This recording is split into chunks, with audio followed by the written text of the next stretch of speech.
Ang ating pag-usapan po ngayon ay yung dalawang articles of impeachment. Una tungkol sa confidential fund at pangalawa doon sa di umano ay pagbanta sa buhay ni Marcos Jr. at ni Lisa Marcos. No?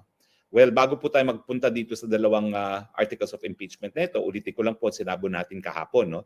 Na yung dalawang special and affirmative defenses ay tungkol sa kung bakit dapat talagang ma-dismiss na ang impeachment complaint at hindi na dumiretso sa paglilitis. Naroon na yung una na yung pang-apat na impeachment complaint na naging basehan ng articles of impeachment ay pinagbabawal ng saligang batas. Kasi sabi ng saligang batas, tanging isang impeachment lamang kada taon ang pwedeng maihain laban sa mga impeachable officers. Sa akin, ma'am, miski hindi kayo abogado, pang ilang impeachment na yan. Hindi panguna, hindi pangalawa, hindi pangatlo, kundi pang-apat na impeachment complaint na yan. No? So talaga naman pong yan ay hindi na dapat umusad. No? At pangalawa, hindi nga po pwedeng ma-carry over ang impeachment complaint na hinain ng 19th Congress sa 20th Congress kasi sa rules ng Senado, malinaw na nakasaad na yung mga unfinished business nang matapos ang Senado, no, ang term ng isang Senado, ay deemed terminated. Pwedeng masimulan yan, pero start from scratch. Kinakailangan, mag-hain muna ng impeachment complaint sa Kamara de Representante, decision na ng Committee on Justice, o di naman kaya, fast track na meron ng sapat na pirma ng mga kongresista at isa sumite sa 20th Congress. Ngayon po, ang problema, pag nagsimula ng 20th Congress, ano mangyayari? Wala namang impeachment complaint na forward galing sa Kamara de Representante dahil nga yung impeachment complaint ng 19th Congress ay 19th Congress pa sinimulan. Hindi nyo po pwedeng mabaliwala yung rules of the Senate na nagsasabi talaga ng lahat ng unfinished business pag natapos na ang termino ng isang Kongreso ay tapos na. No? At paano yan aaktuhan ng Senado? Pero ganun pa man, bagamat dapat talagang desisyonan niya ng Senado at ulitin ko po pag ang Senado ay nagdesisyon sa dalawang issue neto bilang isang Senate Court, mahihirapan na babaliktad yan ng Korte Suprema. Bakit? Dahil nakasaad mismo sa salagyang batas na ang Senado sitting as an impeachment court ay sole judge sa lahat ng mga impeachment proceedings. No? Ibig sabihin, sole judge, hindi na po pwedeng maghimasok ang Korte Suprema. Totoo po, meron tayong certiorari power at sang-ayon nga dun sa decision ng Francisco versus sa House of Representatives na isa ako sa abogadong nagdulog sa Korte Suprema, kapag merong grave abuse of discretion, pwede maghimasok ang hukuman. Pero yung kaso po ng Francisco, hindi pa po yan desisyon ng Korte Suprema, hindi pa po yan desisyon ng Senado sitting as an impeachment court. Kung hindi, desisyon lang ng Kamara de Representante na maghain ng panibagong impeachment complaint na merong sapat na lagda ng mga kongresista bilang articles of impeachment matapos na ang House Committee on Justice ay nagbasura nung naunang impeachment complaint laban kay Chief Justice Davide at 7 pang mga Associate Justices ng Korte Suprema. Now, ngayon, i-discuss natin yung 7 articles of impeachment on the premise na ang desisyon ng Senado ay magpapatuloy ang trial dahil unang-una, hindi prohibited ang pang-apat na impeachment complaint na malabo kasi nga, hello, ang sabi 1 per year lang, pang-apat na nga ito. At pangalawa, na po pwedeng ma-carry over. No? Hindi ko po alam paano mangyayari yan kasi nga po, pagkamat ang Senate ay continuing dahil merong 12 members at all times, hindi naman po ibig sabihin niya na makaka-decide ang 12 members kasi walang quorum. Hindi gaya sa Amerika na yung mga natitirang Senado, constitute a majority, may quorum sila, so po pwede pa rin sila magtrabaho bilang isang Senado. So dito po sa Pilipinas, tinatawag lang natin na continuing body ang Senado kasi hindi nawawala ang 12 miyembro, pero hindi sila po pwedeng gumalaw bilang Senado nang walang quorum. Now, sabihin na nating binasura ng Senado itong dalawang special and affirmative defenses at sinabi ko nga ang ad cautelam is without prejudice. No? So yung sagot nila sa articles of impeachment without prejudice doon sa desisyon ng Senado, doon sa dalawang affirmative defenses na prohibited ang pang-apat na impeachment complaint at saka hindi pwedeng ma-carry over, iisa-isahin na natin ngayon yung articles of impeachment. Now, ang kauna-unang articles of impeachment ay di umano yung kanyang pagbanta sa buhay ni Marcos Jr. at ni Lisa Araneta. Kung maalala nyo, ito yung pagkakataon na hating gabi na na-contempt itong si Laika, Attorney Laika Lopez na Chief of Staff niya, USEC ni VP sa Office of the Vice President, nagtawag ng tulong si VP At siyempre, dahil hating gabi na, wala ng media, ang ginawa namin ay nagkaroon ng virtual press conference si VP kung saan galit na galit na sinabi ni VP Sara na siya ay nagbili na kung merong papatay sa kanya, may pinagbilinan siya na kinakailangan patayin din si Presidente Marcos at si Lisa Tanas dahil ang nais lang magpapatay sa kanya ay walang iba kundi ang Presidente at ang kanyang may bahay. Now, yan ba'y impeachable? Well, ang sabi nila, ito daw ay betrayal of public trust at saka high crimes. Ang problema, conclusion lang nila yon na ito ay betrayal of public trust at saka ito ay high crimes. Ang high crimes ay yung pinakamalalang mga kaso. Unang-una, no, high crimes ba ito? Hindi. Kasi yung threat, hindi naman yan high crimes in the sense na hindi siya heinous crimes. Halos wala ngang kulong yung grave threats eh. Kung yan ay totoong grave threats, halos wala pong kulong yan.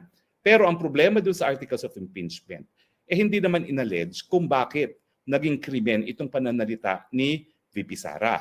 Hindi kasi nila sinabi na ito ay krimen na grave threats. At kung kinakailangan na, kung ito ay grave threats, kinakailangan patunayan hindi lang yung pananakot, kundi intensyon na gawin talaga yung pananakot na pagbantaan ng buhay ng presidente at ng unang ginang. No? Ibig sabihin, paano siya magiging high crimes? Eh hindi naman sinabi ng articles of impeachment kung bakit naging krimen yung sinabi ni VP na pag ako ay may pumatay, pinagbili na rin ako na patayin si Presidente at si Lisa at Satanas. Well, tignan niyo po ha. Hindi naman yung sinabi, may pinagbilinan akong patayin ng Presidente at ang unang ginang. Ang sinabi lang niya, pag merong pumatay sa akin, meron na akong pinagbilinan. So meron bang krimen na condition sa pagkapapatay kay VP? Parang walang ganung krimen sa akin. Impossible crime na yan eh. Kasi kung nagbilin man siya na kapag may nangyari sa akin, patayin nga itong ibang tao, paano mo pa mapapruebahan na siya ang mastermind dahil siya nagbilin? Patay na siya. Nakakatawa naman yan. Diba?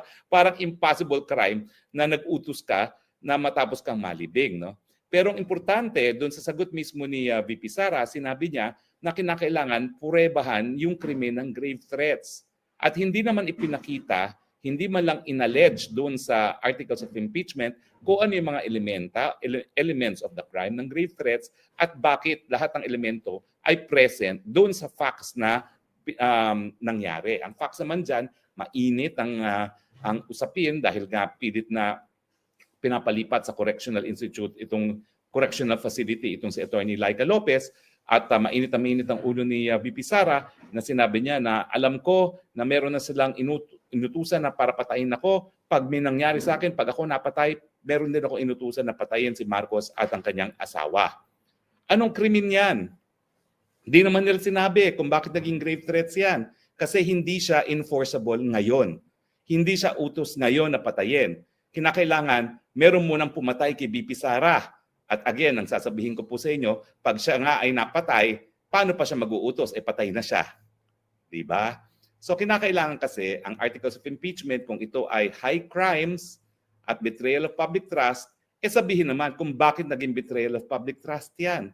Wala naman po, aligasyon lang yan. So paano nila mapopruebahan yung intensyon at saka yung krimen mismo na sinasabi na grave threats. But in any case, ako po ang paninindigan ko, sabihin na natin grave threats yan, hindi po high crimes ang grave threats. Ang high crimes ay yung mga punishable by life imprisonment na non-bailable offenses. Ito po, tapik lang naman sa kamay ang parusa ng grave threats. So hindi po yan high crimes at hindi po yan betrayal of public trust. Now, yung susunod na Article 2 ay tungkol dun sa confidential fund. Now, again, i-review po natin ang confidential fund. Ito po ay 125 million. Ito po ay hiningi ni Inday Sara para sa taong 2023 at hiningi niya ito matapos sila ito po ay para sa 2023, hiningi ito ni Inday Sara nung matapos sila manalo. Okay, di ba ang pagkapanalo 2022, ubos na ang pera. So humingi ng confidential funds, no? Ang definition po ng confidential funds ay pagkalap ng impormasyon sa mga ahensya ng gobyerno na nangangailangan ng mga ganyang impormasyon na binibili talaga o binabayaran. Now, Ang problema po dito, sinasabi lang nila na merong maling paggasta ng confidential funds. Pero ang nagdedetermine po sa ating saligang batas, yung ahensya ng gobyerno na merong primary jurisdiction para sabihing illegal ang paggastos ng confidential fund ay ang Commission on Audit. Now, ang nangyari po dito sa first, second, and third quarter ng 2023, lahat po ng disbursements ng Commission on Audit ng Vice President ay naaprubahan ng Commission on Audit. Yung paggasta ng mga 72 million sa fourth quarter ng 2023 ay na-disallow. Pero hindi po yan na-disallow dahil ito po ay maling paggastos. Kung hindi, mayroong mga forms na hindi pa nasusumite ng Office of the Vice President.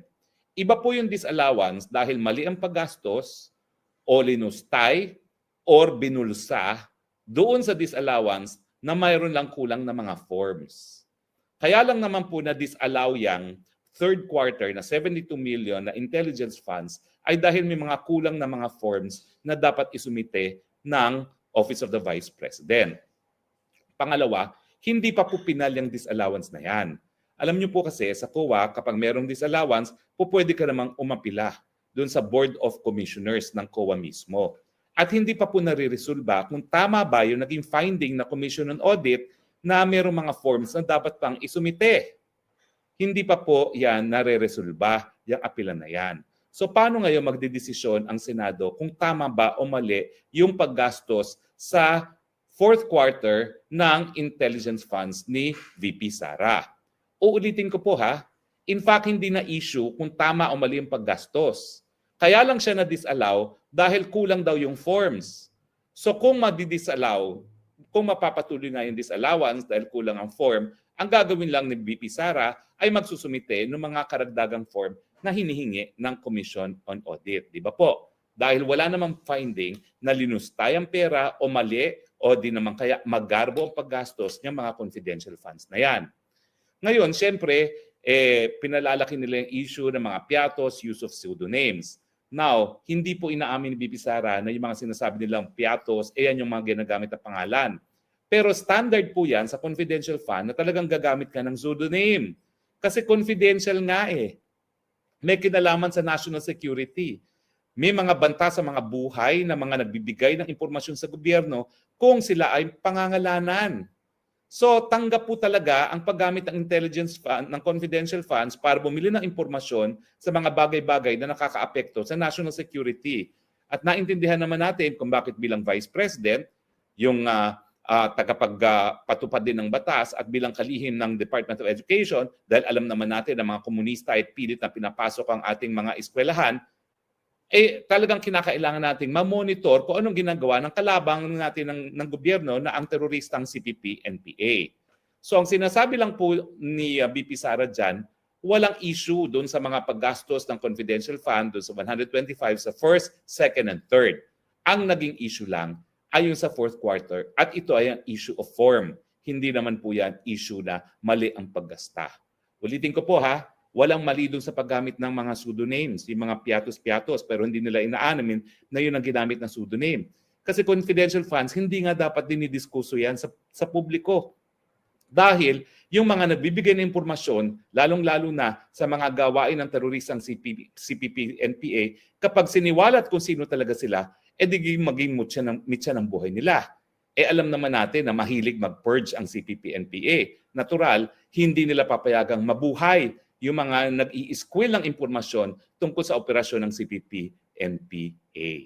So yan po yung pangalawang articles of impeachment na pinabulaanan ni VP Sara dahil ang sabi nga niya, unang-una, yung disallowance na yan, hindi dahil sa basehan na mali ang paggastos o hindi kulang ang form.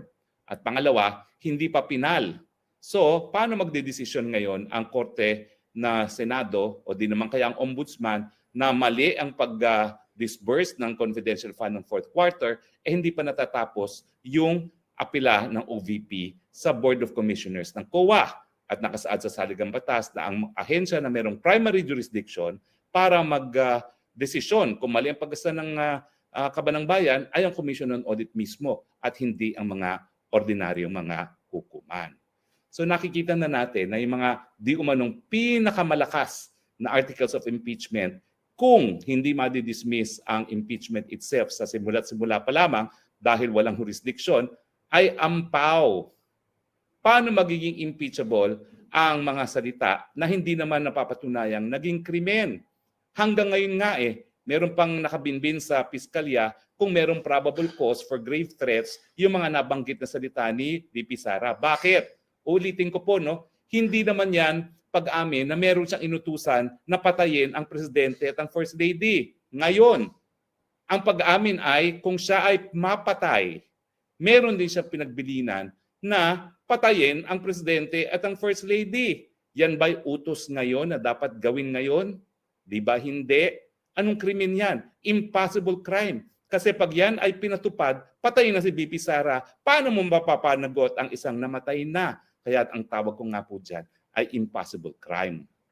At yung pangalawa nga sinasabi nilang confidential funds, una-una ha, kaya nga confidential, may kinalaman yan sa national security, hindi pinag-uusapan, hindi dapat isiwalat, lalong-lalo na sa isang pampublikong impeachment trial. May mga buhay po ng mga informante na nakataya dyan. At naalalaman na naman natin kung sino ang kalaban ng gobyerno, ang CPP-NPA na talagang pumapatay